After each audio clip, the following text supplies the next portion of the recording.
obviously the cliche answer is I just want the one that's going to help Auburn win. I think that's what anyone would tell you. Nope, don't want that at all. I want the worst one out there. In fact, why don't they throw me out there? Let's talk about fall camp. It is what consumes us all this time of year because we have been waiting to just talk about things since the summer began.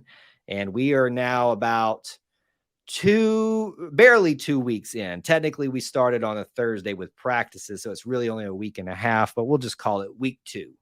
A lot happened in week 2 in terms of new things to discuss. We start kind of getting some insights maybe into how things are going. There's definitely an update we can talk about with Jarquez, quarterback race, maybe how some positions are filling out, or just maybe what our kind of guts telling us about this. So let's take a few minutes, Austin, and talk about what we have been hearing, what we have been maybe seeing about week 2 practice for Auburn fall camp. So I'll give you the floor first, sir. Sure. Yeah. Jarquez Hunter back. I think that's big news, as we've talked about before. But I think everyone was looking forward to this scrimmage this past weekend, or this yesterday, I guess. And kind of what that would tell about the quarterback race, what that would tell about how the defense is doing, how the offensive line's doing, all the things. I think that the thing that surprised me the most is from what it sounded like, all the running backs had a good day. We've all been, consumed with Jarquez Hunter. Is he going to be back? Is he going to be suspended for some kind of amount of game time? What is that quarterback or running back room, going to look like when it gets down to the season? And I think you have to walk away after some confidence. I know it's scrimmage, but after some confidence with Damari Austin having supposedly a good day with some good runs. Brian Batty, we're going to figure that out one day. Body. Thank you. Like body, get a body. Well, Brian Body. Not quite, but close enough. I'll give it to you. If that's what gets you there, I'll give it to you. Yeah. Don't mess with the mojo. And Brian Body seemingly having a good day. And so I think you have to feel a little reassured that obviously we want Jarquez Hunter. He is an elite talent, at a top of the conference talent that we want on the football field playing for us. But I was a little more reassured after seeing some of the notes about how well the running backs did. Yeah, and just on that note, obviously he made his return this week to practice, which was a big deal at that point when that all started happening. There's not been a lot of overly done commentary from coaches or players. Most of the time that they've had the opportunity to be asked or talked about it, they're just saying thankful he's back and he's such a great player. I did love the comment by Tate Johnson in one of his interviews. He said, or was it him, or I may be misquoting? I think it was Tate Johnson.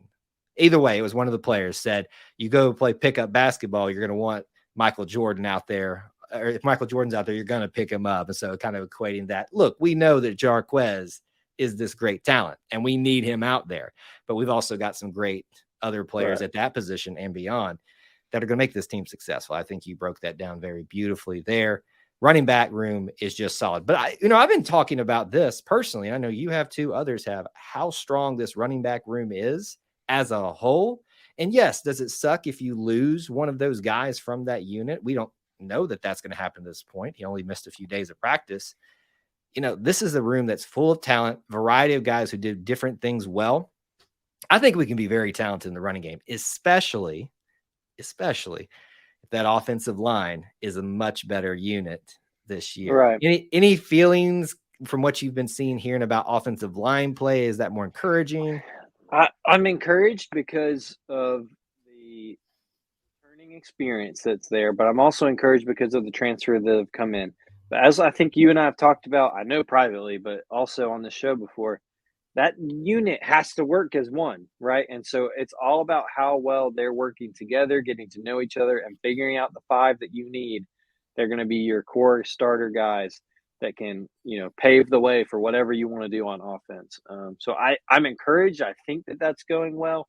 It's not, I think I would have said last year and even probably the year before, maybe the year before that it was my number one concern going into the season.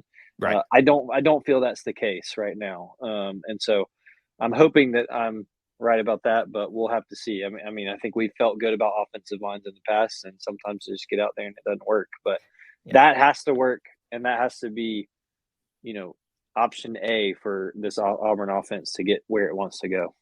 Let's talk about what everybody wants to discuss. They're screaming at us for not talking about it yet. The kickers. The kickers, that's it. How great is Alex McPherson?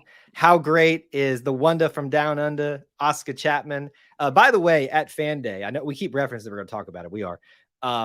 Reed Hughes did a run-in with Reed. I guess hasn't come out yet, but I literally thought for a second he was about to run over and stick. Girl? Well, I just thought he came running in my direction, but he was going somewhere else. I thought he was about to stick it in front of my face. I was like, well, that's awkward, So I don't want to be on Running with Reed, but it didn't happen. So I am still, always a bridesmaid, never a bride. What a weird saying for me. So where was I going with that? Honestly, I can't even. We were going to the quarterback race and we ended with you being a bridesmaid, but we'll go to the quarterback race first. This podcast has gone some places, man. We are way out. It's the heat. It's the heat. Okay. Quarterback race. Obviously, when we started fall camp, we got the idea from Coach Hugh Freeze that there might be at least something to talk about after the first scrimmage. Maybe a paring down to 2 of the main 3 in the race. Coach Hugh Freeze, after the scrimmage, did say that he came into that practice with a possibility of having it narrowed down. Now, I don't know exactly, and you and I were discussing this pre-show, whether he meant down to 2 or down to 1. But what he did say is post-practice, post that scrimmage, that completely changed. So interpret that how you will for you, the listener, the viewer. What do you interpret into that post-scrimmage, Austin? Yeah, I was going to go ahead and find the exact quote, but yes, he said yesterday, speaking yesterday on Saturday, he's talking about Friday. Yeah. Yesterday, I had my mind made up, and after today, the scrimmage, I need to watch the film before I say. Like you said, not really sure, was that QB1 or was it narrowing it down like he's been referring he would like to have here with a couple more weeks to go. I think I'm of the opinion he was talking about narrowing it down. So to me, that says that all 3 had a decently good day, and that, I think a lot of us have been thinking that this is going to be narrowed down to Peyton Thorne and Robbie Ashford. So to me, Kyle, it sounds like Holden Geriner is playing well enough to not publicly, at least, be narrowed down to 2 of any of them. And so I think that you have to be reassured by that. It doesn't give off the vibe that this is no one stepping up and no one's playing well enough that we're all still just at the bottom. No one's really running with it.